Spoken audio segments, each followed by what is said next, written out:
I'm with the State Geological Survey. I've been working for 27 years trying to map the state's geology, understand its paleontological resources, environmental history, that covers groundwater resources, minerals, that includes fuel and non-fuel resources, geoarchaeological resources, and all kinds of things. I started out, I came here when I started college. I got here to play ball at Millsaps College, little old college over there.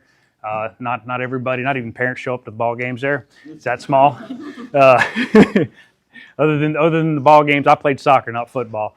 But I don't think we even had a crowd for that. But I started out pre-med. My dad is a physician, and I was going to follow in his footsteps. And I found out that they had a geology department there at Millsaps, and ended up changing my major very, very shortly after. I didn't know you could actually pick up rocks for a living and actually get paid to do it.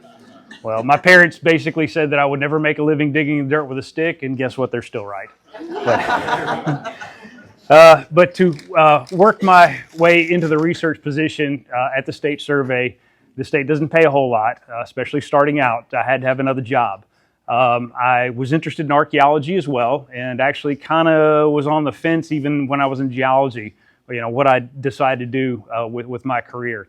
I ended up taking a few archaeological courses and there at Millsaps under George Bay, and ended up doing a field school at the University of Alabama at Moundville, digging on Mound Q, where I ended up learning a whole bunch of my field skills that actually helped me out in paleontology later in life.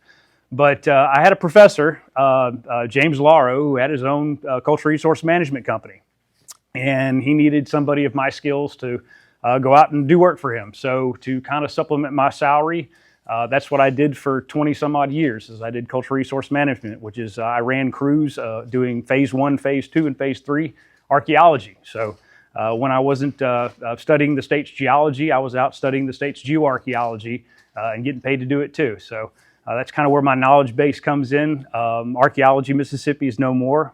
James Lauro passed here just a few years ago, as well as my colleague Mary Evelyn Starr. So that company's not around anymore, but it was one of the original startup firms for the state of Mississippi. A lot of the big firms now are doing the archaeological consulting work, but we were one of the first little bitty ones.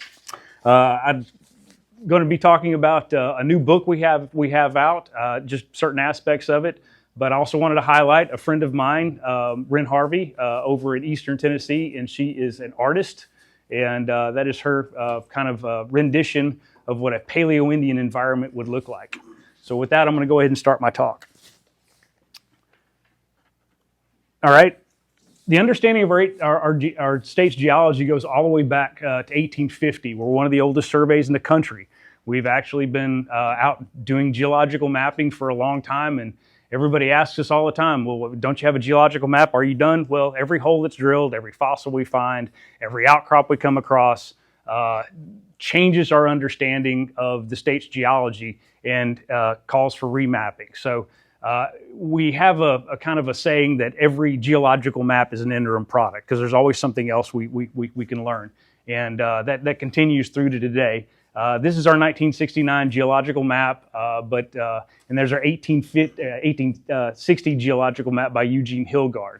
And so it's come a long way, and we're continuing to revise it.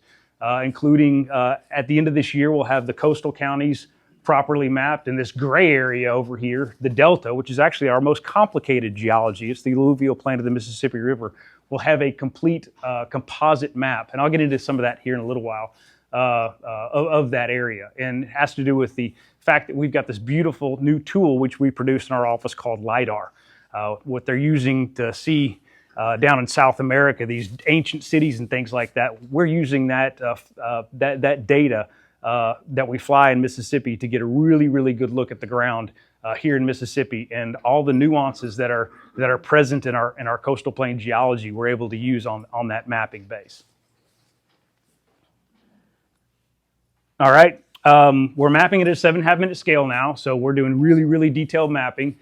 This is Jonathan Laird. He's in the PhD program at Mississippi State. He's been with me 7 years with the survey, and he's mapping there in Starkville. We actually drilled a hole right there through the KPG boundary, so it's the last days of the dinosaurs. And we've got some folks over from Bolivia who flew in just to see this boundary, who is kind of studying that same boundary worldwide. And we have a drilling rig to get our subsurface information. We're one of the only surveys in the country who actually can go out there and get their own subsurface samples. We bought Grandma there, our failing 1500, in 1965, and it is on its, I think, 6th or 7th truck, but it's still the same drilling rig that has been used since 1965. And so it still gets us by. It was designed to go 1,500 feet, goes about 800 feet now. Yeah. All right, next. All right, geological mapping and the gateway to geoarchaeology and lithic materials. Well, as we go out and look at outcrops and we go out and we study areas, we find out that we're not actually the first people here to look at these outcrops and utilize these outcrops. I was talking about the LIDAR earlier. There's a mound site that was previously unknown down on the lower Pearl River. We went and investigated that actually here this past summer. Is an unusual mound site. But we find these outcrops where lithic industries actually developed around. We're in the coastal plain here. There's not a whole lot of natural rock. And the properties of that rock make these certain types of rock important, especially if you can nap arrowheads and things like that out of. So not every rock you can make a arrowhead out of. And there's certain types of rocks that you don't want to make arrowheads out of. You want to make other types of tools. So the properties of those rocks are going to be able to propagate a conchoidal fracture. And this is it here. This is a piece of Tallahassee quartzite from the Meridian area. It's an unusual piece because it's dark black. But to be able to, you can pass that around, to be able to nap an arrowhead, the rock has got to break predictably. And there's only a handful of types of rock that have that conchoidal fracture, which we call propagate a Hertzian cone. Okay, and that is what causes these conchoidal fractures. Okay, and it's quartzites, quartz, chert, and novaculite are about the only 4 types of rock that can be found in the general area, but only quartzite and chert actually can be found in Mississippi. And those are bedded cherts that are from like up in Tishomingo County, and then chert gravels. And the chert gravels have a kind of a little bit more of an inferior property, but it's a much more widespread resource. And the quartzites, which that one is, has a different set of properties to it. It doesn't nap quite as well, but it breaks a lot easier. And the material from around Meridian is actually traded all the way up into this area. The quartzites, this Tallahassee quartzite here that shows up, that's actually an outcrop in Newton County. And they're actually taking this stone right here, which is a hammerstone, and it's a harder quartzite that's found elsewhere to actually mine this. So we figure out there's actually industries that have developed around these rock resources during prehistoric times. You think about people going out, maybe finding a rock resource and then utilizing it locally, and that's it. No, these were huge industries that developed in this state around these resources. This stuff was traded all the way to Georgia, to all the way to East Texas, out in the Delta. This stuff can be found all the way up into Missouri on archaeological sites where it was traded out of the state. So the really, really good resources, they ended up developing some major industries that were materials went around the state. And then we've also got other materials that are not nappable materials that are used for things like this little grindstone. I'll pass this around. This is a sandstone where you have sandstones that occur throughout the state. You see that nice little divot right there? It's a little grindstone. So that's like a little kitchen tool, kind of a universal little kitchen tool there.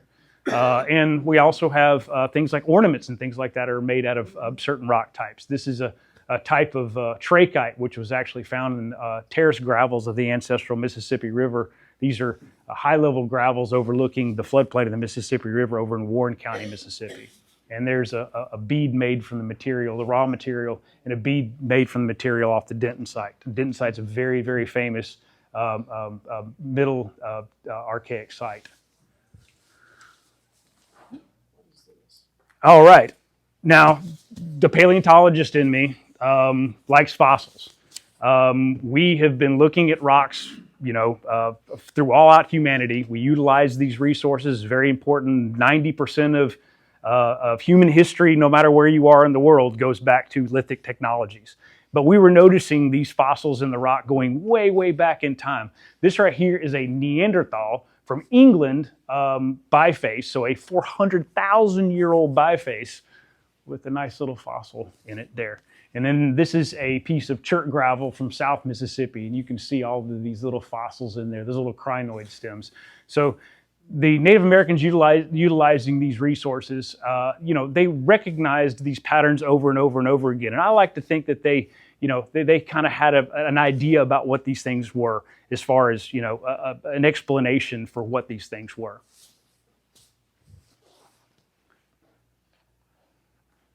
All right, getting into the beginning of our talk, and I want to highlight this new book that we have out.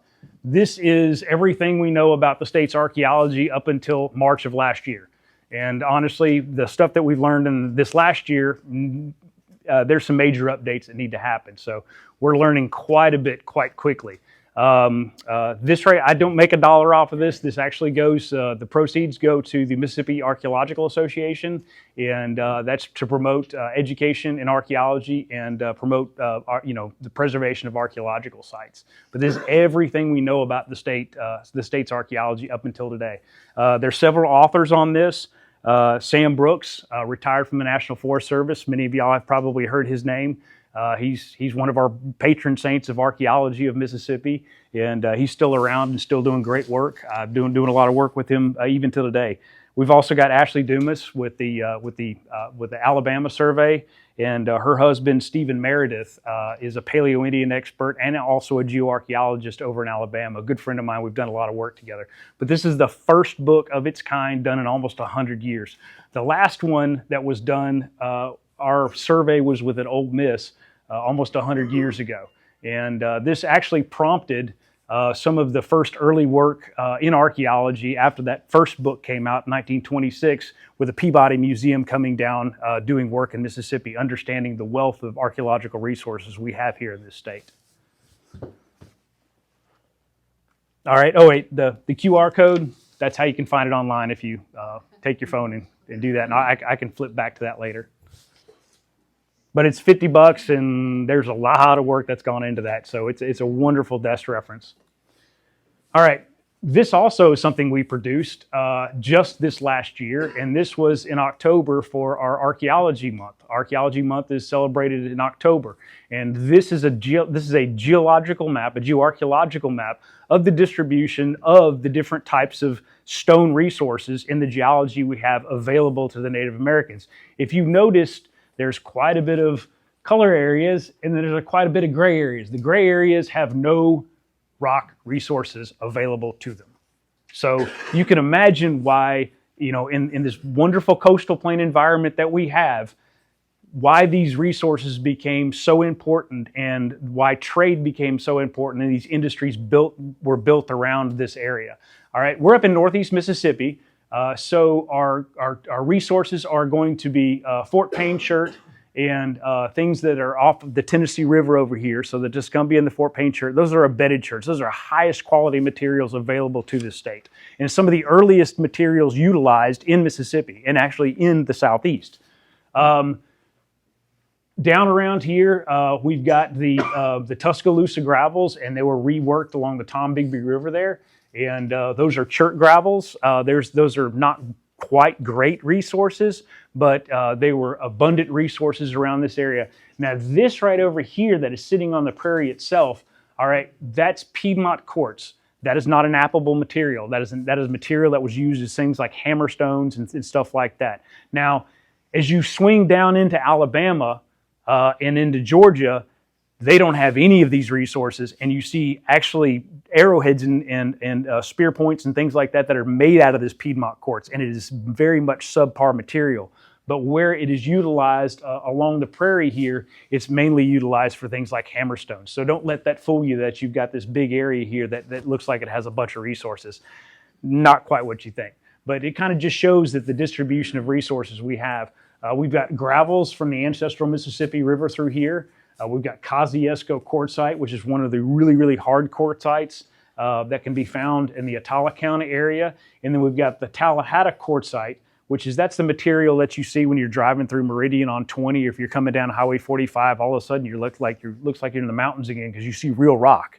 Okay, and that the Tallahassee quartzite is the piece that I passed around, that biface that I passed around, and that material, huge amount of industry, going back all the way to the end of the last ice age. Everywhere there was a good available knappable stone. Sometimes the debitage, or just the flakes from the processing of the mining of the material, can be 6 to 8 feet thick. That's how much processing of this material went on. And then you get into South Mississippi and you get into some other gravel resources, and I'll get into some of that later. But this is also available for free download, or if you want to call us, we can print you off a copy and send it to you. But that's that map, and that's the updated map, and that's a brand new resource that came out in October. All right, so we're going to go back in time. We're going to go all the way to the Pleistocene, okay? And that's here, okay? So we're going to go back to we're in the Holocene now, we're going to go back to the Pleistocene. We're going to go back to the Ice Ages. Now, for kind of reference, the western part of Union County, the geology shows up down here as the Paleocene, and the eastern part of the county isn't even on this strat column. It's even older. It's the Cretaceous, okay? So we're going to travel back to the Pleistocene and talk about the detailed geological mapping and the delineation of the geological units and their stratigraphic succession. So we're going to talk about the geology around here. And we're going to identify the intact Pleistocene deposits and their depositional environments. And we're going to also talk about the geochemistry and all of that other stuff that helps preserve these archaeological resources, okay? So, what was it like during the Pleistocene? All right, well, North America was gripped in a series of glaciations, with the last one, the height was about 20,000 years ago, okay? So Mississippi and Louisiana are the only coastal plain, northern Gulf coastal plain states that actually played a part in, tied to the glaciated region. The glaciers were way up north, but the thing is this was the main outwash. The Mississippi River was the main outwash for the mid-continent, for the melting of this glacial water, okay? So the evolution of the Mississippi River, and the Mississippi River today is an outwash plain of Pleistocene glaciation. And it went right through the state, okay? Now, it was a little bit colder here, but it's still, a pleasant environment compared to this cold weather conifer areas, and then this tundra that rimmed Canada here just to the north. So this is an ideal place to be, but it was a different environment at the end of the last ice age. What kind of world did we have back then? Well, it's not a world that you want to live in today, especially if you fear of big animals. All right, one of the things that we had here, that's actually one of the first fossils ever described in the state of Mississippi. That is American lion. That's Felis atrox, and that was found in the 1830s. In Natchez, okay? Now, we know more about these things from out west from the La Brea tar pits from much later on, but it was first found in Mississippi in the Natchez area. And so American lions would have been one of the things that you'd have to worry about if you were around here living during the end of the last ice age. We also had a host of other different animals. We've had this Smilodon that came off the Mississippi River here just this past summer. So we've got these saber-toothed cats. We've got, giant beavers. You think of a beaver making a dam in a creek. Well, that one was living right off the Mississippi River and big enough to make a dam on the Mississippi River. So these were big animals. It's a bear-sized beaver. But their fossils can also be found up here on the prairie. They're commonly found up here in northeast Mississippi. So these were animals that were creating environments in the environment that they lived in. These were big, big animals. And we call these animals megafauna. We also had giant ground sloths. We had actually several different types of ground sloth. The two most common, and these are bear-sized ground sloths, some of them even getting the size of a polar bear. And we've got Megalonyx jeffersoni, or Jefferson's ground sloth. And that is actually named after Thomas Jefferson. Most people don't know Thomas Jefferson was our first paleontologist. He was actually our first archaeologist as well. But his interest, if you went into Thomas Jefferson's home back when Thomas Jefferson was alive, when you entered his home, you entered a museum. And he was big into fossil collecting and describing fossils, but also into archaeology and collecting artifacts. And that was named after Thomas Jefferson. All right, we also had, especially on the prairie region here, these giant bison. These were huge bison. These were not your typical plains bison of today. So we had herds of these roaming around. And these were one of the most, these two animals were one of your most common sights that you'd see out your window during this time. All right, we had these big stag moose and horses. Everybody thinks of horses. Okay, well, horses were introduced by the Spanish, right? Well, actually, they evolved here in North America. They died out at the end of the last ice age and reintroduced by the Spanish. And they do so well in North America because that was their habitat. But herds of horses would have been very, very common around here. And we had tapirs, which are now in South America, and more familiar things. We had white-tailed deer here, and there's a fossil white-tailed deer right there. All right, we also had big elephants, lots of big elephants. This is probably what most of our earliest inhabitants were after, were these larger animals. This area was home to 3 different types of elephants. A gomphotheres, which is kind of similar to a mastodon. They're grazers, browsers and not grazers. And we had the Columbian mammoth. Everybody's heard of the woolly mammoth, right? Woolly mammoth, that's a pretty good-sized animal. That's the big giant of the Ice Age. No, that one was. Our southern mammoth, the Columbian mammoth. The woolly mammoth is actually a dwarf mammoth as compared to the Columbian mammoth, and lived up in the tundra area. These things were running around these grassy plains here out on the prairie, and these things were up to 20 tons and 14 foot at the shoulder. These were big, big animals. And then we had mastodon, and mastodon roamed pretty much all over the state because they're browsers like modern deer, so they could live in pretty much any environment. And we have fewer of the gomphotheres and more of the mastodons because at this time, these mastodons were actually out competing these gomphotheres, even though they lived in very, very and consisted of similar environments. All right, here's the different teeth showing you what these animals would eat. There's the mastodon, the browser, and then there's the Columbian mammoth, the flat tooth with the grazer. And then there's the very, very similar gomphotheres, but kind of weird. These are very, very primitive elephants. And you can see how closely related those two teeth actually are. But mastodon were certainly out competing these animals at this time. Mastodon teeth and bones are probably one of the most common statewide of these big animals that we do find. All right, and people. We had people here roaming around during this time. Who knows what that is? Julian, what is that? I'd say that's maybe a Clovis point. It is a Clovis point. So what is a Clovis point? Who knows what a Clovis point is? They are named after people in Clovis, New Mexico, but don't let that skew your understanding. Okay, Clovis is the most widespread culture from the last ice age that we know, okay? But we also do know now, we've learned some things here in the science since the discovery of Clovis, is that Clovis is probably the first American invention. We actually had people probably here, we know we had people here looking at sites in Texas, looking at sites in Wakulla Springs and Florida area, looking at sites in South America and sites on the East Coast that predate Clovis. So the whole idea forever and ever and today was it was a Clovis first. These Clovis people, they came over from Asia, they crossed the Bering Land Bridge, and for a long time, studying the rock types didn't bear that out either. We've got more Clovis sites in the Tennessee Valley than anywhere else in North America. Not only that, if you follow the rock types they're using, they're expanding south and west, bringing the rocks with them. If you put them back on outcrop, the expansion is to the west. But not only that, now we have dates. Now we've got these beautiful carbon-14 dates. The youngest Clovis dates are up there where the Bering Land Bridge, the ice-free corridor would have formed. The oldest ones are out here in the southeast, okay?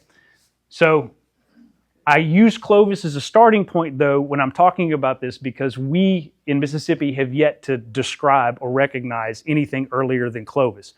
But people were probably here knowing that they were in neighboring states. And you've probably seen the thing as far as the white sand stuff. We may have had people here at the height of the last glacial maxima. Of course, that's still under debate there, but that would put people at like 20,000 years ago.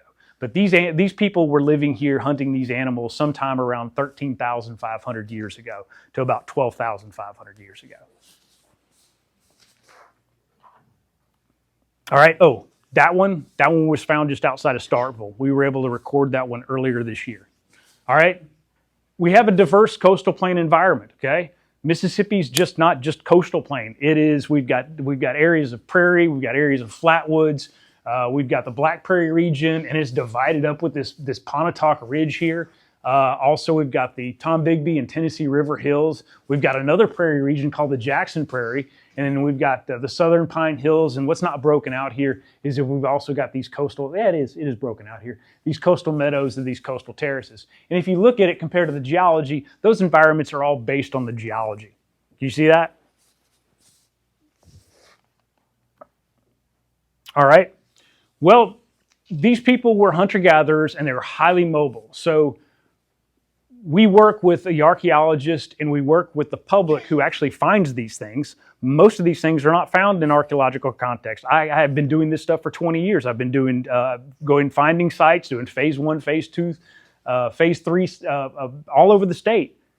Thousands of archaeological sites, and I've never put my hand on the Clovis where I was the guy who found it. Okay, most of these things are actually found by the general public, just walking around on their land, actually looking for artifacts in some cases, and in other cases, just stumbling upon it. So our knowledge about these people is based on the public record and what the public brings us to document. So this is where our understanding of these earliest people, y'all are our best, our best resource for that. Okay, and brought in some nice pieces here. I'll get into that in a minute. But he brought some nice pieces from this area that date back to that time period.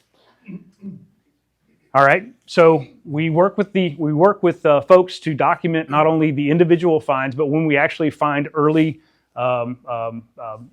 component sites, we work with them to document, and we fill out site cards, and these are put in the site files at Mississippi Department of Archives and History. This is a site in South Mississippi called the Walker Bridge site, where a guy was out, actually had a hunting lease, and was out walking a field on his hunting lease and brought this stuff to my attention. And somebody told him he thought that this stuff might be early. And yes, so this is late Paleo through early Archaic, and we were able to document this site. And it's one of the only ones in this county dating back to that age. And it weren't for him bringing this material in, we would not have that record. All right, we work with the public online too. We do a lot of outreach. I've got 2 programs right now. One is the Mississippi Delta Archaeology, which covers more than the Delta. And we've got Mississippi Fossils and Artifacts. Collectively, that has about 60,000 people that put stuff online all the time for us to identify. It's a great resource. We see what's being collected, and folks get information about what they're finding. This was kind of a neat little piece. This is a late Paleo, early Archaic point that somebody had found over in southwest Mississippi, and it added to our understanding of the usage of this material, it's kind of rot looking, but that's Catahoula quartzite, and it's one of the few materials that we do have where the rock actually rots. These things don't really last all that well. And so that really expanded our understanding. This is kind of a dumbed down version of that lithic materials map that I was telling you about. This is available as just an 8.5 by 11 download, but I'm going to be using this for the rest of the talk because it kind of shows the distribution of resources pretty well. And this is that Catahoula quartzite right through there, and this thing was found over in Claiborne County, right where it should be. All right. Geoarchaeology in North America, and what the anthropologists used to think. The anthropologists used to think that people were coming down through this ice-free corridor or along the coastline and expanding, from the west into the east. And well, certainly once you get to the more widespread, understandable Clovis culture, which actually is a base that we can run on. Some of these earlier components, we really just don't have enough evidence to understand exactly where they fit in the evolution of how they got here and settled the area. But Clovis is widespread enough that we can do that. But we know that this is not correct, like I was discussing earlier. That's more like it. We had people coming down the Tennessee River Valley and expanding to the south and to the west. All right, and this is what lithic materials can tell us about the peopling of Mississippi. So understanding, where these materials come from, the bedrock regions versus where they're actually found either on an archaeological site or loose out in a creek or out in a field as an isolated find, can tell us about, where these people were coming from. Fort Payne Chert, which comes right off the Tennessee River up there, was the highest quality, usable bedrock that people were carrying into Mississippi. The stuff got traded down all the way down into Simpson County. We got some pieces here that's a redstone, which is a Clovis variant over in Grenada County. Well, then people started utilizing the local resources. Now, they're subpar compared to these, beautiful resources that they had coming from northeast Mississippi and northwest Alabama, right off the Tennessee River. And they had to, we also see that they're adjusting their techniques based on the usage of this material. How you map this material, they're going to start adjusting their techniques. If you go and talk to an archaeologist, somewhere in hard rock country, they're going to tell you that it is not a Clovis unless it has a flute on it. Well, folks very early on coming into the coastal plain figured out that that was a problem, even though it was part of the classic technology. To get a flute off a piece of gravel, you can see the hinged out here. You can see a little bitty flute attempt there. It's not worth it. We can still make a nice point. We can still make a usable resource, and it doesn't have to be textbook. And so we do see that within the coastal plain, this adjustment of the techniques based on the local materials that they're using. All right, we do not get Western influences until later in the Archaic. We don't actually see Western influence. So all this Paleo-Indian stuff, a lot of this is coming from either the Tennessee River, or this stuff's coming down the Mississippi River, or this stuff is coming from the east or the northeast. All right, this is kind of the first sign that we've got people coming, or ideas from the western side of things coming eastward. All right, and this is a Scott's Bluff. Scott Bluff still has this beautiful kind of almost Paleo-Indian overshot flake technology that is classic with some of the early styles, but you start to see a base on these things. But these Scott's Bluffs, these are Plains Indians. These are bison hunters that are out in the plains, and this is after the end of the last ice age. But the thing is we think that these are just ideas that are making their way in. Maybe not actually people. So they may be just getting this as ideas are traded between groups, because almost all the materials that these Scott Bluffs are made out of aren't Western materials. These are Western styles, but the materials are still local. This may be kind of the exception here, and this is where things get fuzzy in the geoarchaeology side of things. This was one of the first Scott's Bluffs that was ever recognized in the state, and that was, who was it? Jeffrey Brain, when he was working with the Peabody. And he had come down and was looking at Paleo-Indian sites in the Delta. And this is actually at the Museum of the Mississippi Delta within their collections, and I got to photograph it. And it is classically a type of chert called Burlington chert. And Burlington chert is going to be coming up from further up in the bedrock regions, further into the Mississippi River, much further into the Mississippi River Valley up north. But the problem is that material is also available as large gravel class in our gravel here. So this is where the geology kind of, maybe it could, maybe it couldn't. But these others are definitely local chert gravels, materials that they're made out of. And we just were able to photograph those here just very recently. All right, there we go. All right, I was talking about the Paleo-Indian traditions, particularly the Clovis, being adapted to these coastal plain environments. So these are natural materials native to Mississippi.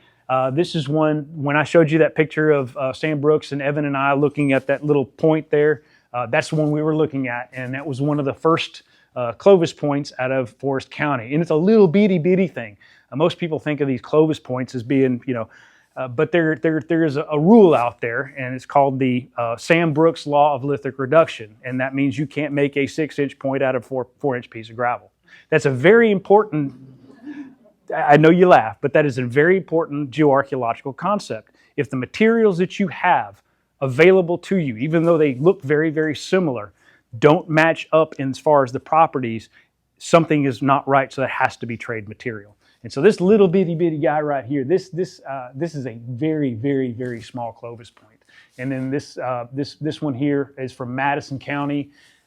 This one here was actually collected by the grandson of one of my mentors, and actually started Sam McGahee, when he was working as the state archaeologist in Jackson Archives and History back in the 70s, 80s, and 90s, was my mentor, and his focus was on main focus was on Paleo-Indian work, and I kind of was under was studying a little bit under him, and his grandson later on, just a couple of years ago, one of his first arrowheads he ever found walking a creek was a Clovis point, and that is one out of Copiah County.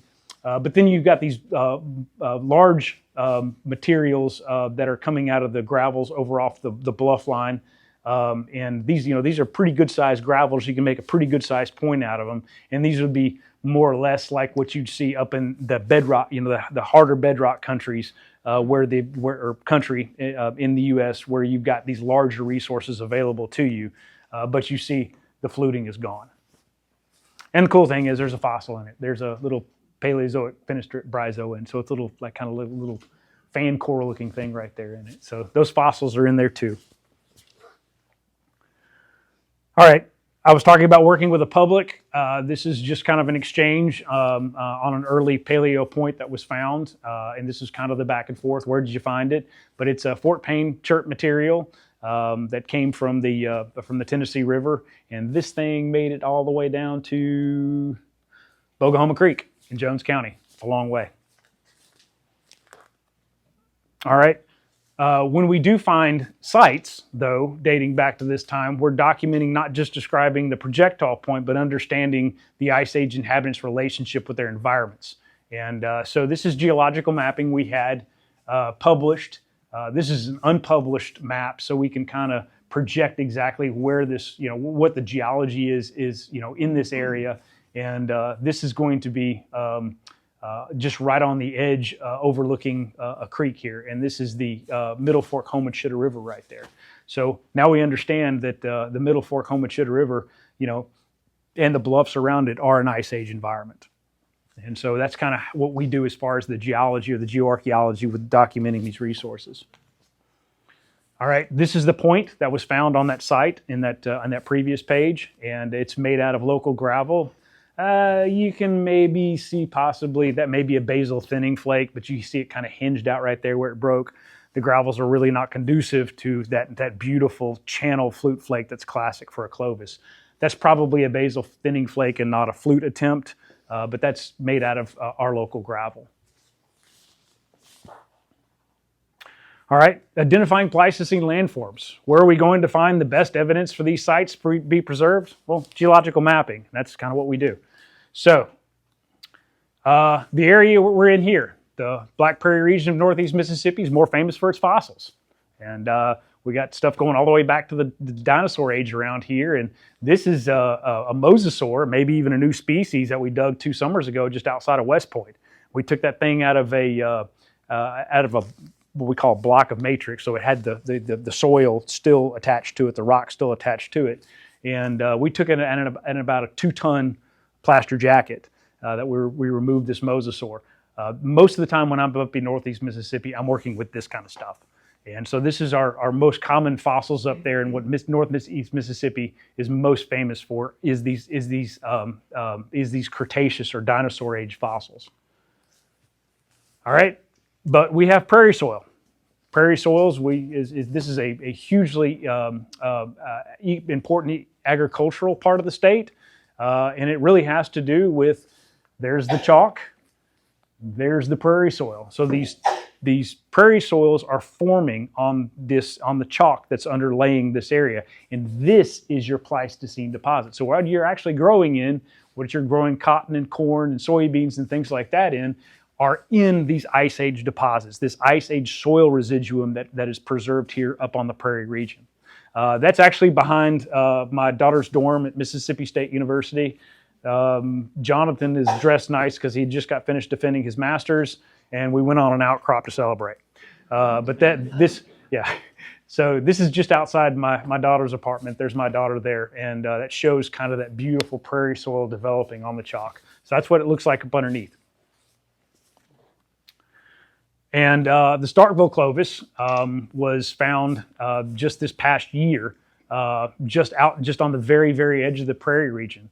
And this one over here, this one is from Lee County, and it's made out of Tuscaloosa gravels, which is unusual because most of the Clovises around here are going to be made out of that much higher quality Fort Payne chert. Okay, and seeing an early version where they're actually starting to utilize these Tuscaloosa gravels.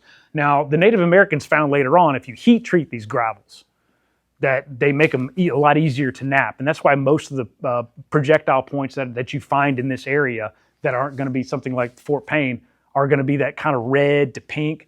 But that's from fixing of the iron from actually heat treating. But the earlier time period, the Paleo-Indian folks in the last ice age did not heat treat their materials. And so that's why it just looks like brown chert gravel. And you can see these nice, pretty deposits. Those are calcium deposits. So that kind of shows an authenticity of this point. And that's just from being buried in that prairie soil for, 13, 14,000 years. All right, real quick. What was that guy doing there? What was that person doing there? Why is that area so important? The very edge of the prairie at Starkville. Well, geologically, there are these channel sands in the overlying formation. Once you get into just a little bit of rugged hills around the very edge of the prairie, those basal channel sands are from the what's the name of the formation? The Clayton Formation. And those basal channel sands are actually our tsunami deposits from when the meteorite hit down in South America and killed off all the dinosaurs. Fast forward to 11, 13, 12, 14,000 years ago, those channel sands are actually conduits for springs. So you've got springs that are forming around the very, very edge of the prairie. So that would not only draw people because of the source of water, but it also draw lots of game. And so that's probably why. That's a story we can tell by studying the geology about why why you had people there 13,000 years ago at that specific spot. That's all we really can tell based on an isolated find and the local geology. And a lot of times, because these are heavily mobile people with a very limited toolkit, we really don't have a whole real sense of what they were doing, other than, through these isolated finds or through some of these sites that have a little bit of isolated material in them. So we've got to draw from our other reasoning, such as the geology, such as the understanding of the environment, to kind of reconstruct what they might have been doing in a certain area. So that's where the geoarchaeology part comes in. Now here's a Tuscaloosa gravel piece. So this is an early piece that got traded. It's not heat treated, and it's got traded all the way down from northeast Mississippi up along the Tombigbee River all the way down to the Meridian area. And also I want to put a plug in just because it happened to be in this back and forth with Will, because I wanted him to bring that point into the 2023 Fossil Roadshow. Coming up in March in Jackson, we have the Fossil Roadshow there at the Natural Science Museum, and we encourage people to bring in their fossils and their artifacts and other rock finds for that. So that's a little shameless plug for the program. All right. Going into another area, we've got the Western Bluff Line, the Prelurse Terrace gravels, and the evolution of the Yazoo Basin. If you're over in the Memphis area, everybody notices that brown loam. It's also known as Lurse, but it forms a belt starting well north of Memphis, but parallels the Mississippi River all the way down past Natchez. All right, that's actually wind-blown glacial till.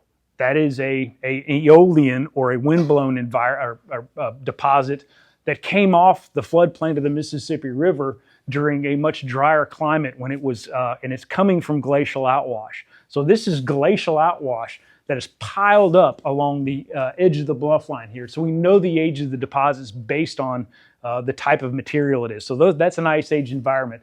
Here is a modern environment up in Alaska, and here's a trunk stream coming into the Gulf of Mexico, and you can see that Lurse deposit being blown out there actually into the ocean. Ice is a very, very dirty thing. It's bulldozing. These glaciers that are there in the mid-continent are bulldozing the landscape. They literally are reforming the landscape, and they're chewing all of this stuff up.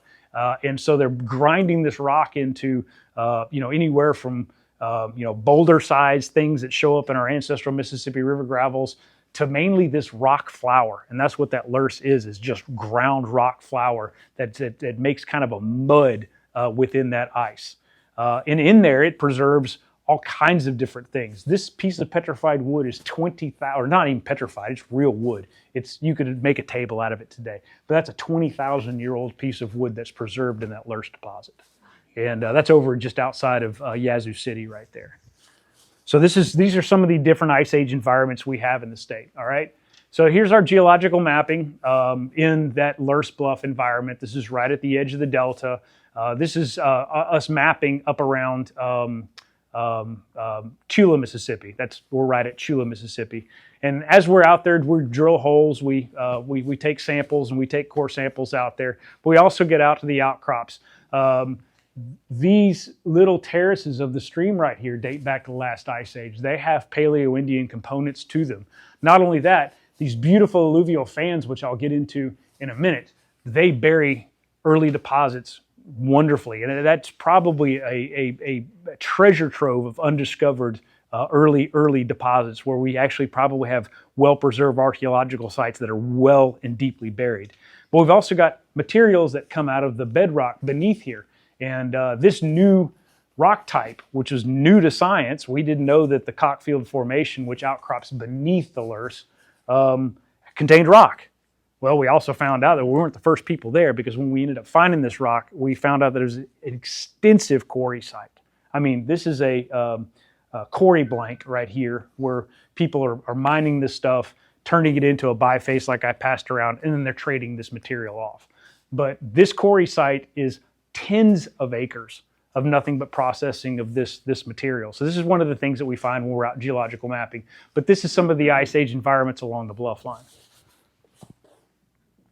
These alluvial fans I was talking about at the base of the bluffs here, this is kind of a color shaded of our LiDAR. And they're one after the other. All these little streams that are draining into the floodplain of the Mississippi River, out of the Mississippi River, or Mississippi Delta, right at the edge of the delta, at the edge of the bluffs, are these wonderful alluvial fans. And we went out and we drilled some holes into here to see exactly how deep the roots of these fans are. And they're very deep. And they contain unbelievable archaeological complexes. Not only because when the Mississippi River floods, these things are high, above the floodplain, they don't get wet, but you've also got these gravel resources within these streams, and these streams are running clear, are spring-fed, and so they make them wonderful resources for habitation, all the way up until protohistoric. But unbelievable amount of archaeological sites are associated along the edge of the bluff line, going north of Memphis all the way down past Natchez, and they more than likely contain stuff that goes all the way back to some of the first inhabitants of the state. And we know that from some of the archaeological things that have been found in them. All right, here's some of the gravels. There's really high quality material. These are ice age gravels, so this is this is a kind of a flint. The stuff is so well preserved and so immature and such a great material that you still have these other minor minerals that show up in these little pyrite inclusions there. There's some more fossils and things like that. But these are some of the Paleo-Indian artifacts that have been found associated with these loess bluff streams and these alluvial fans.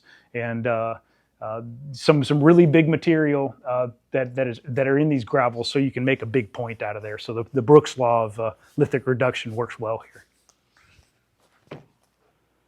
All right, the Mississippi Delta region. Now, this is something that we worked on for about 5 years, and I worked with another researcher. She's not classically trained as a researcher, but she studied under John Conaway for a number of years, and she brought this to my attention, and I kind of dismissed it at first until we started looking kind of deeply at it, and it really had to do with the understanding of the Mississippi River alluvial plain itself and how old it was. And this actually ended up going back to some earlier work by the Peabody Museum and others that seemed to be kind of dismissed or kind of looked over when they were working on the geology of the Delta region when the Corps of Engineers was doing their work back in the 80s and the 90s. And so this kind of rewrote our understanding of the area. So Sam McGahee wrote, much of the modern era archaeology has been conducted under the assumption that there were no early cultural remains to be found in the Yazoo Basin or the rest of the lower Mississippi Valley. And that was Ford, Phillips, and Griffin, some of the earliest work that was done in here by the Peabody. It was assumed that the river action had either eroded away such material or that it was covered with many feet of overburden. And Brain, who I was talking about a minute ago, presented the evidence that corrected this assumption. So I was able to get with Jeffrey Brain, who still is alive after many years of his retirement, to revisit some of his early work and to kind of rewrite the history with some new mapping. All right, this is what was thought. The geological evidence as presented by Sauché, which was done in 1971 by the Army Corps of Engineers, delineates the portions of the region likely produced Paleo-Indian early archaic remains. All right, so what happened is they saw that they decided based on some of the work with the archaeological sites how old some of these old meanders of the Mississippi River were. But they were working with a geomorphologist, Roger Sauché, there at the Army Corps of Engineers, and it was kind of it kind of fed on itself. They were ignoring some of these early things because it didn't fit the model. And so a lot of these early things were not documented. But not only that, the interpretation was that these back swamp areas were actually old Pleistocene land surfaces and not back swamps. So when the archaeologists came later on to go try to find these early sites, they went to an area where there would be none. And they gave up and went home until we came back later on. But it was thought that these were the ages of these things, that these meanders here, this is the modern Mississippi River, and this meander belt right here is stage 3, so only 5,000 years old. You're not going to find a 10,000-year-old point on a surface that's only 5,000 years old, right? So why even look?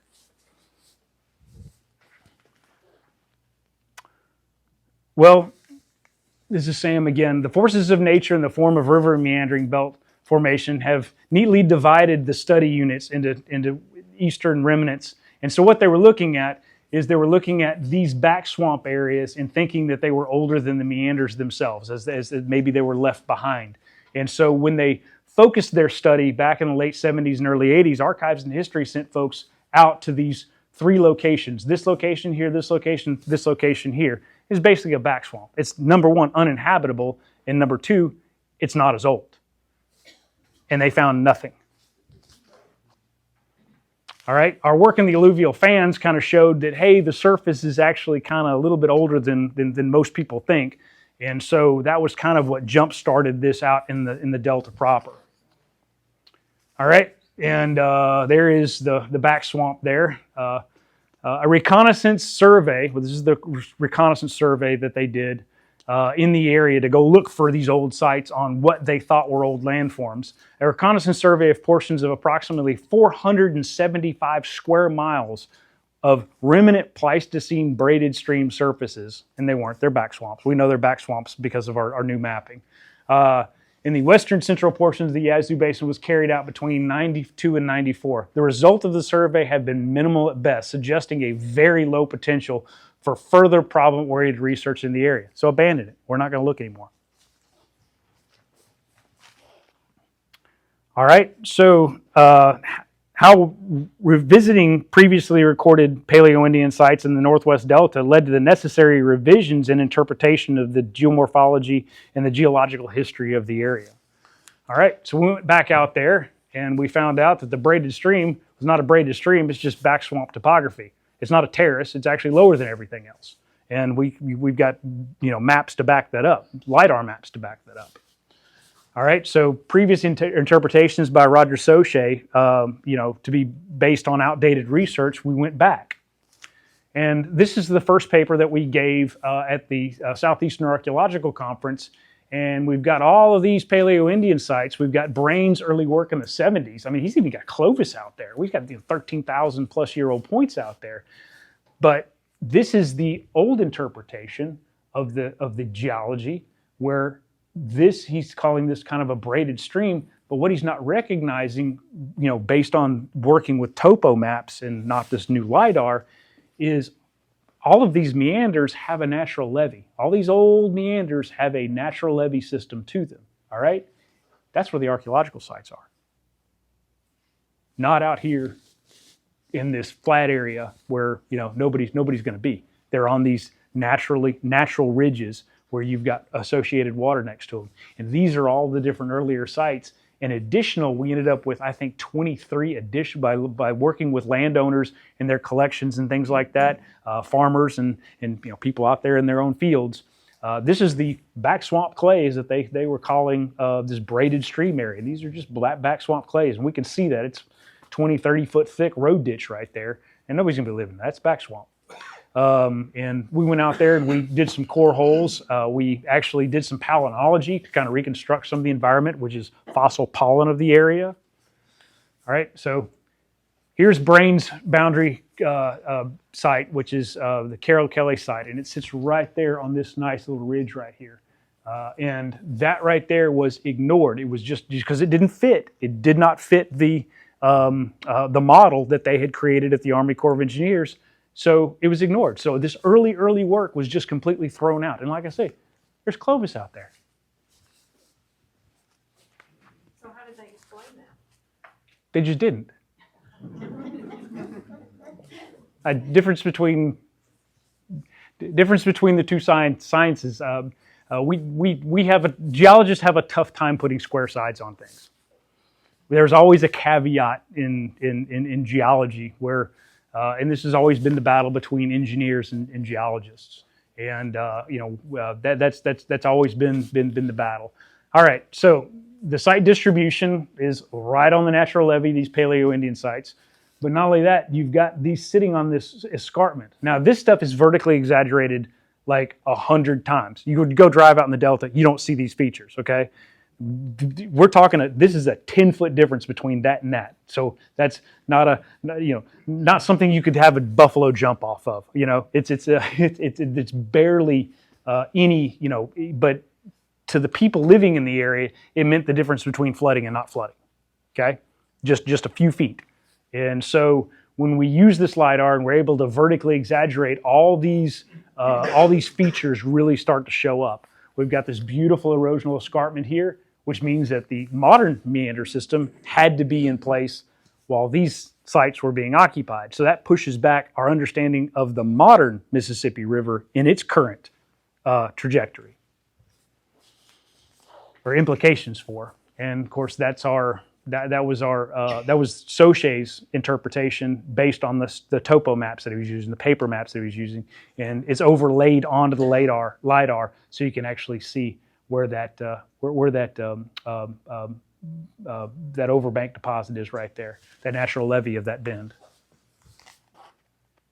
All right, so we reinterpreted that. We went and found new sites. We went and did some drilling. We've got drilling information. We've got 13,000 boreholes in the Delta that we have in our site file at the Geological Survey at my office, and we're able to make three-dimensional models of what the Delta looked like based on those drill holes. And so we've got this wonderful amount of new data for us. And we went out and took some cores and we actually did palynology. So we reconstructed what the Ice Age environment of the Delta was like based on plant communities. All right, now I was talking about the Mississippi Delta being unbelievably complicated. It looks flat, you drive across it, it looks flat, all you see is farm fields and maybe a break here or there. This is just the Money, Mississippi area right at the edge of the bluff line. This is the geological interpretation, and this is the LIDAR of it. That's how complicated that environment actually is. And it's square mile after square mile after square mile of just unbelievably complicated. This publication we just put out is the precursor. It's a 1 to 100,000 scale cut out of the middle of the Delta, and we ended up with about $300,000 from the USGS to finish the rest of the Delta, which will be out in June. But that right there is a QR code that'll take you to this publication that has 32 of these individual quadrangles plus all that geoarchaeology in it. If you want to go ahead and look at it yourself, you can just scan your phone and that'll take you directly to it. These are all free downloads. Everything we do other than that book over there is free. And our new mapping, so we're covering the delta and we're finishing the coast down there. And those are hugely important geoarchaeological resource areas, especially the delta. The delta has more archaeological sites. You know, we now are expanding that with the understanding that there's a lot of Paleo-Indian stuff there, but it's pretty much the cradle of civilization in the southeast, the Mississippi Delta region. We've got more archaeological sites as far as a density and covering a longer time period than anywhere else in North America. All right, we're working our way south. So there is the areas where we had all these Paleo-Indian sites up through here, and now we're working our way south. Working with landowners, we're messing around this area. This is the Geneal area. It's the type site where you have the Geneal points, which are late Paleo. So we're talking something that's 11,000 years old, but still Paleo. And here's some material from the Geneal site. And you've got some really early things that are coming off the Geneal site. And this is working with the landowners in their collections on these. And see how beautiful those really, really early basally ground points are. This is kind of a new one. This guy sent me some from Washington County from this area. And he's like, hey, I think I got some early stuff. And sure enough, he does. And this is where this is on that big meander bend here. And there's a nice, beautiful oxbow preserved, and he's right on top of the natural levee, exactly where it should be. And here's the LiDAR shot, and this is kind of looking at the site obliquely. So you can see how kind of flat it actually really is. But when you look at it here, and you look at this is just the grayscale, but vertically exaggerated, you see how ideal that is overlooking that oxbow lake. But those points right there, they're going to be your mammoth and mastodon hunters. That's how old that site is, and that's how old that landform is, at least. All right, talking about the Mississippi River. This is a ovate biface, so this is a really, really early biface that was collected off the Mississippi River. There's George and I out there with the Mississippi River low collecting fossils, and these are the type of things that are laying out there on the gravel bars. They're literally Pleistocene animals all over the place out there on the gravel bars. Well, very similar to what y'all have here in Northeast Mississippi. If you walk any of the creeks around here, you're going to find these remnants of these Ice Age, these mammals, just about anywhere in the creeks around here. All right, I know I'm getting kind of late, long-winded here, so I'm going to move a little bit further south. I'm in the Jackson Prairie region. We've got two prairie regions in Mississippi. We got the area up here, and then we got this narrow belt, which is the Yazoo Clay, but forms another prairie region. And a very important agricultural region. Not as important as it is up here, but it historically has been a very, very important agricultural region, and very similar to the prairie soils that are built up here that date back to the Ice Age. We also have Ice Age soils within our prairie down there, and the archaeological material that backs that up. This was something that made national news here just this past summer. And this was an Ice Age find. Eddie Templeton, which is a local collector, he's actually a local engineer. So we do kind of butt heads as far as the engineering side of things, but we work a lot together on different projects professionally. But he's a collector and he loves to get out. And when I get a phone call from him, I know it's going to be good. And he called me on a Saturday, and he was walking this channelized creek. And you know that most of the creeks around here are channelized as well. And that's to drain that prairie land because it does hold water. And it was a channelized creek. And ended up with this beautiful thing. And that is our state's first Columbian mammoth tusk.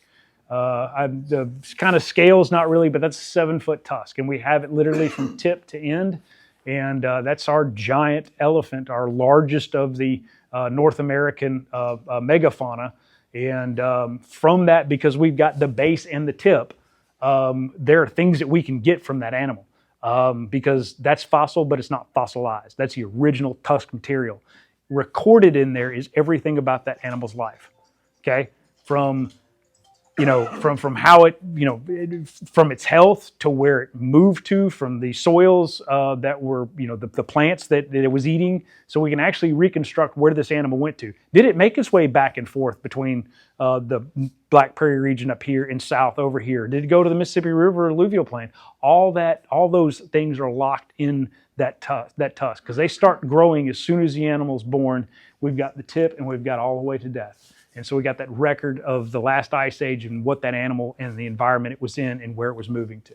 How deep down did he have to dig to find that? The cool thing is because the creek is channelized, it was exposed in the bank. Now, the rest of it may be there, but it's under 30 foot of a vertical wall. And so we're going to have to wait in nature to do, run its course to actually see if there's more there. Yeah, we undercut that bank, it's going to collapse. We've had that happen before with other fossils. Well, it kind of garnered some news. I do a Fossil Friday for I hadn't done one since Christmas because we're trying to get grant proposals for research out the door, and it's kind of a busy time for us. But every week I do a long, drawn-out Fossil Friday, and it's usually picked up by a local paper, this, that, and the other. I don't know why this one really took off, but in 3 days it made national news, and that find went just haywire. I mean, it's an important find. It really, really is. But this is the kind of attention this thing garnered, which was really exciting, and it's helpful for our program too. All right, moving our way south, down to South Mississippi, and this is kind of where I'm going to kind of finish up here real quick, is South Mississippi, for the longest time, really didn't think that there was a whole lot of Paleo-Indian resources, but there are lots. And we have lots of areas that we could be looking and are not. And hopefully the mapping of the geology that we do will encourage this research and kind of enlightening folks that this material is out here and for larger scale surveys to be done, particularly looking for these early resources. So South Mississippi, we've got these stream terraces of our larger streams. This is over in Simpson County. And this is an actual site, which are rare. Early Paleo-Indian sites are incredibly, incredibly rare. This guy shows up at the office and he's like, hey, got this point, don't know what it is, think it's a Clovis, can you identify for it? Yeah, that's cool. And I was like, are you finding any other artifacts or was this an isolated find? He's like, oh yeah, this covered up in artifacts. And he showed me some of the artifacts, and this stuff runs from early Paleo all the way to late Paleo into early Archaic. And he's like, well, can I bring the other 3 by? 3? Sure enough, 4 Clovises off of one archaeological site. And some of these are kind of crude. Some of these aren't the prettiest things, but the gravel that they're using isn't the best. But this is one of the, so showing the antiquity of these drainage systems. So all of the drainage systems in South Mississippi are going to fall into this category, and the first terraces of the streams, what the stream left behind as it cuts down, are also going to fall into that category as potential to host these types of resources. And that's a lot of streams. Also, we have these terraces, large terrace surface, used to be called Citronelle Formation, but we've got another name for them now and actually divided it up. But we've got these very, very large coastal terraces throughout southeast Mississippi and south central Mississippi. And these old terrace surfaces are broad plains. This actually area is called Big Level Mississippi in Stone County. And it's big and it's level. It's flat as a board. But on there are these set of what we call Carolina bays, or little kettle lakes that show up. And these are actually areas where soil piping has occurred over. These surfaces here go back all the way to what we call the Pliocene epoch. So we're talking, these are over 3 million years old, the surfaces are. But you could have younger things on them like, early Native American sites and things like that. But these kettle lakes on these surfaces hold water. And there are thousands of them. These are natural ponds and natural lakes that no surveys have been done. And there are literally thousands of them throughout southeast Mississippi and southwest Alabama. Now, I encouraged FEMA when I was working with their archaeologists after Katrina, because they were kind of want to do some additional work that were down there, especially areas that we're going to see areas of new growth and the archaeological impact. I'm like, y'all need to be looking over here. Time ran out, money ran out, didn't happen. But this is an area that I've encouraged our folks at the Cobb Institute over at Mississippi State to consider going out there and doing surveys, because I promise they'll be fruitful. But there's been really no archaeological surveys just because there's not a whole lot of development in this area. There's not been a whole lot of scientific work done to mitigate any type of new development because there's just none. It's just pretty much all pasture land. So those host an amazing amount of resources. And this is one of the Clovis points that was found in the general area that these kettle lakes occur. And kind of ratty looking, but it's neat. You can see the general outline of the point. Now getting down into the coastal terraces, this is our current mapping, and this is our current drilling and everything like that. And so this is Jackson County. We published it out a long time ago. I went and drilled, I don't know how many 100 holes down there with Grandma, the old Failing 1500. And we can see that sea levels, the rise and fall in sea levels during the cyclic ice ages. So sea levels, just this last ice age, some 20,000 years ago, dropped 400 feet lower than they are today. And we actually do see that drilling. This is sea level here. That's the bottom of the Pascagoula River at the height of the last glacial maximum. That's 140 feet below sea level. And we're able to see that within our drilling. These are geophysical logs. I'm not going to get into interpreting those, but we run these digital, almost looks like a cardiogram, but these are taking readings about the geology of the hole as we go down. And this is how we use to interpret these, not just that, but also the samples. And here's a buried tree we drilled through right there. I mean, it's well below sea level. All right. That's the geology and our geological mapping. You see these nice, beautiful coastal terraces and this set of terraces, at the confluence between the Escataba and the Pascagoula. Not only that, in this LiDAR here, this is a going back almost 100,000 years ago. This right here was the old river bottom where the Pascagoula came over and went into the Escataba. Now it just goes straight. But you can see this set of meander scars over there. So that's an area right there that has modern, it's got oxbow lakes on there now, but they're very, very ancient. And that's an area that nobody's really looked. Kind of showing you also, this is what sea levels were like during the end of the last ice age. And we think that people might have been here that long ago. We know from Florida and Texas that people were here at least 17,000 years ago, but White Sands actually pushes that back. The study over at White Sands, New Mexico with the footprints over there, with the dates they're getting now, may be the height of the last glacial maxima. But this is what Mississippi would have looked like. If you were in Biloxi over here, or New Orleans for that matter, you still got to drive 3 hours before you get to the coast. And 400 feet lower. So you had, during the end of the last ice age, that much land exposed. And it's coastal plain. It's a wonderful place to be. So most of the archaeology in the Northern Gulf actually is probably out there in the ocean. And the folks at the University of Florida, the folks in Georgia and South Carolina, they're understanding that. And they're looking out there now and finding these buried sites. Because sea levels have only risen to where they are within the last 6,000 to 8,000 years. Okay? This stuff is, just the late Paleo Indian stuff is 11,500. The Clovis is 13,500. And then the early sites that we have documented in Texas and Florida, 16,000, 17,000 years ago. So this would have been a wonderful place for people to live. So chances are that a lot of these resources are actually out there offshore somewhere. Can the LiDAR see that through the water? No, but we have bathymetry that we're similar to LiDAR. We have bathymetric maps that are updated all the time that really, really show that. But not only that, you can see the old meander scars as they cross where the rivers are backed up today, because of the sea level rise at the end of the last ice age. But you can see where those rivers cross that coastal plain. And those are the areas people are looking. Have you actually seen the buried forest that's outside of Mobile? You heard about that thing? That's a sunken forest. There's a cypress swamp that's, I think it's like 60 miles outside of Mobile Bay. That's one of those low stand environments, and they're finding all kinds of weird stuff associated with that. But they don't really know exactly where that sits in time. That may be a little bit older than we have people here. We don't know yet, though. All right, here are these are the terraces along the Pascagoula River. You can see the series of terraces stepping up. So this is what we're doing with the detailed mapping. These would be a great roadmap for archaeological research. Now this is kind of a neat case study, and this will be promise will be the last of it. This thing showed up.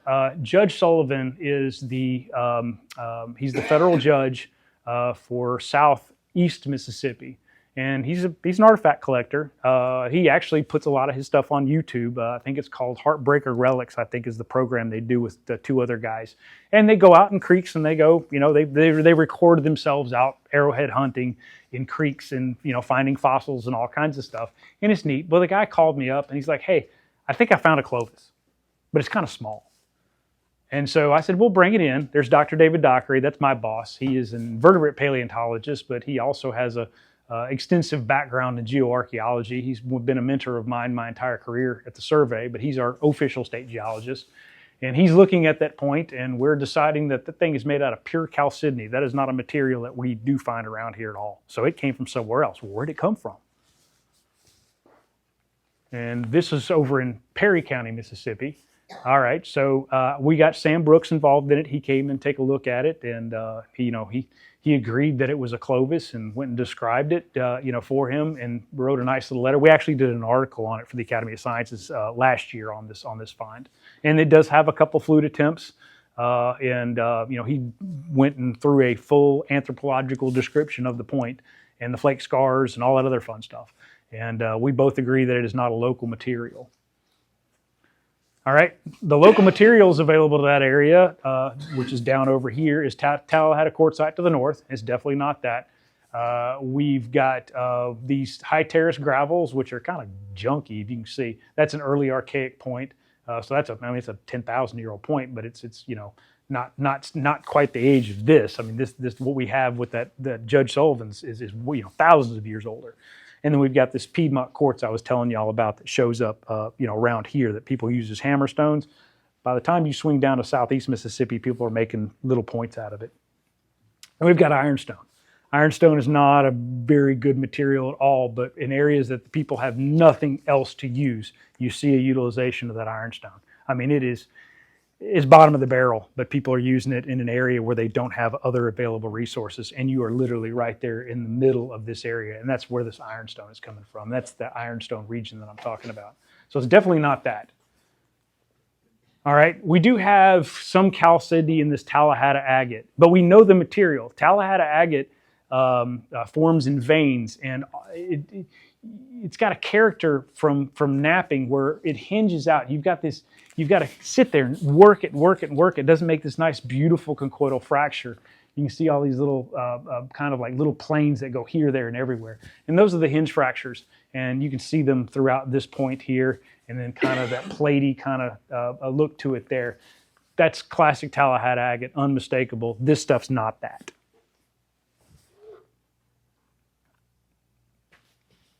All right, so that's the point there.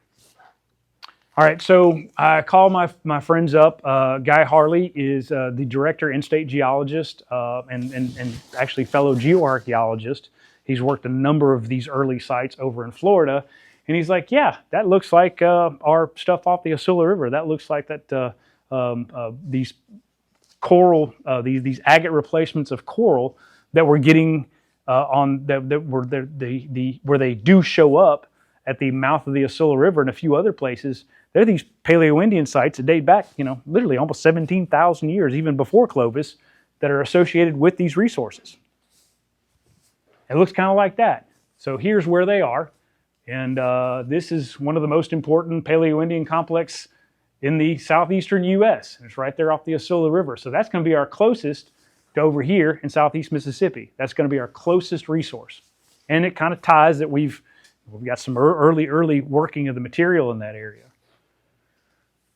And that is what the material looks like. This is a agate replacement of coral. This is a mineral replacement of coral, making this beautiful chalcedony, and that's what they were napping. And it's one of the oldest known utilized resources in all of North America. Like I said, some of this stuff goes back 17,000+ years, and on some of those Florida sites. So, back to our idea where people were going, this, that, and the other. This is the early idea that people were coming down here and expanding out to the southwest. We know that's not the case, but now we've got another clue to add to the ball game, and that is people moving east along the coast. So that is something that one point, and this is his little thing with Heartbreaker Relics, and like I said, They go out there and they have fun filming, walking the creeks and picking up rocks and fossils and arrowheads, and it's kind of neat. So they did a little program about us identifying the material, plus we actually did a scientific paper about it. But we have people moving eastward along the coast, and so chances are we do have a lot of these buried resources, not just along our coastline, but actually on what that paleo coastline was, which is now underneath the Gulf of Mexico and the Mississippi Sound. All right. Geoarchaeology and ornitolithic materials. I kind of talked about that. This is something Archive sent me here a few years ago. This is out of Clark County, Mississippi. And can you identify this grindstone and mono that came out of an archaeological site? So we're able to do that. There's glauconite grains. It's a mineral that shows up in the stone. There's this burrow right here, the type of cement cementing the sandstone. And there's a little shell fossil over here we can identify, and we can say, hey, yeah, that's from the Tallahassee Formation, the Bassick City part of the Tallahassee Formation over in Meridian. And then the grinder part, the mono, is actually made out of Kosciuszko sandstone, which is I may have passed that out already, maybe around. Okay, but yeah, that's from another outcrop somewhere else, and so that's kind of how we're able to kind of interpret the materials for the archaeologists. All right, there is our geoarchaeology map, and I was getting back to the public's contribution. Most of this stuff we don't do ourselves. People bring stuff to our attention. So geological mapping and the public's contribution to archaeology, or the archaeological record, coupled with the geoarchaeological and geomorphological placement of early prehistoric sites and artifacts, changes our fundamental understanding of the prehistoric human inhabitants of this region and sets a baseline for a continued reevaluation of that archaeological data. So that kind of puts it in a long-winded nutshell. And that's it. Thank you.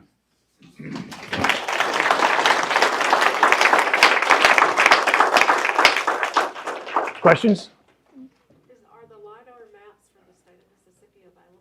Yes, but they're not manipulable, which means that you can't take that a vertical exaggeration on it. MARIS is our Mississippi Automated Resource Information Systems is our repository for all the LiDAR information that we coordinate to fly. And that's actually flown for the FEMA flood mapping program, which is run out of my office. But we also use it for geological mapping and everything else. But those individual tiles are downloadable, and we have a mosaic, a statewide mosaic that is downloadable. And that can be used in conjunction with ArcGIS, or if you don't have an ARC license, QGIS is the free version. All right, any other questions? Right here, Yes. Homachilla River, have you done any research around that area? Yes. What have you found? Lots of stuff, actually. How can I locate some? Information on that? Lots of fossils from the Miocene have come up recently, but we've also got Paleo-Indian stuff. The microcarbon Clovis, the one that I showed you from before that was sitting on kind of on the Indian mat looking thing, that's from the middle fork Homachilla River. So how do I? We have geological maps of the area available online. Okay. Yep. Thank you. Uh-huh.